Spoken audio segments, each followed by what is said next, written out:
गुदड़ी के लाल। एक कंपनी ने शहर के बहुत ही खूबसूरत मॉल में अपने नए डिज़ाइन के बने हुए मॉडर्न शोरूम में देश विदेश का बना हुआ कीमती सामान बेचने के लिए सेल्समैन की नौकरी के लिए समाचार पत्रों में विज्ञापन दिया। बहुत से लोगों के साथ साथ पास ही के गांव में रहने वाले पढ़े लिखे लेकिन सीधे साधे युवक ने इस नौकरी के लिए कंपनी में आवेदन पत्र भेजा। इंटरव्यू के दौरान कंपनी के एक बड़े अफसर ने उसकी चाल ढाल देखकर मैनेजर को डांटते हुए कहा कि कैसे कैसे लोगों को यहाँ बुला रखा है। इंटरव्यू शुरू करते ही उसकी बातचीत के ढंग और कपड़ों के पहनावे से उस अफसर ने यह मन बना लिया कि इस लड़के को किसी भी हाल में नौकरी के लिए नहीं रखा जा सकता। नतीजन उसको नौकरी के लिए नामंजूर कर दिया। युवक ने थोड़ी हिम्मत जुटाते हुए नामंजूरी का कारण पूछा तो उन्होंने कहा कि इस नौकरी के मुताबिक तुम्हारी पढ़ाई लिखाई तो ठीक है, लेकिन तुम्हारी बोलचाल तो बिल्कुल गंवारों की तरह है, इसलिए हम तुम्हें इतने बड़े शोरूम के लिए काम के लिए नहीं रख सकते। जवाब में उस युवक ने कहा कि आप मुझे एक बार मौका तो दें, मैं 1 महीने के अंदर ही आपके शोरूम में रखे हुए हर प्रकार के सामान की बिक्री कई गुना बढ़ा दूंगा। अगर मैं ऐसा ना कर पाया तो आप मुझे कोई तनख्वाह मत देना। वहाँ बैठे सभी लोगों को उसका आत्मविश्वास देखकर लगा कि एक बार मौका देने में क्या हर्ज है। यही सोचकर उसको कुछ दिनों के लिए नौकरी पर रख लिया गया। अगले दिन से ही युवक ने जी तोड़ मेहनत करके काम को समझना शुरू कर दिया।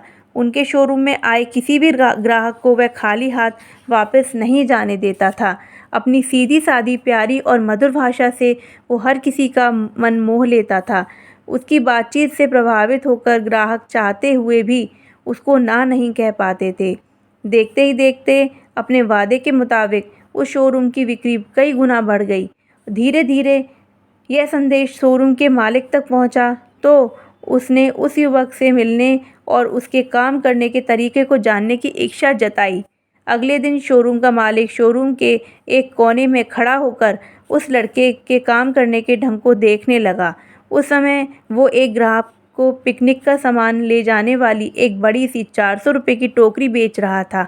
फिर उसने उसी ग्राहक को काफ़ी सारा खाने पीने का सामान भी 500-600 रुपये में दे दिया। इसके बाद वो उस जूते के अनुभाग में ले गया। वहाँ उसको एक बढ़िया से जूते भी 800 रुपये में बेच दिए। इसके बाद एक बढ़िया सी टोपी और चश्मा भी 700 रुपये में बेच दिया। यह सब देखकर मालिक बहुत खुश हुआ और बोला कि ग्राहक तो केवल एक टोकरी खरीदने के लिए आया था, तुमने इतना सामान कैसे बेच दिया? उस लड़के ने कहा कि वो तो सिर्फ एक ब्रेड और कुछ अंडे लेने आया था। जब उसने मुझसे आमलेट बनाने का तरीका पूछा तो मुझे पता लगा कि उसकी बीवी मायके गई हुई है और वो घर पर बिल्कुल अकेला है। मैंने उसे कहा कि अकेले घर में रहकर क्या करोगे? 2-3 दिन के लिए पिकनिक पर हो आओ, मौज मस्ती करो, ऐसा मौका कभी नहीं मिलता। बस फिर मैंने उसे पिकनिक के लिए ज़रूरी सामान बेच दिया।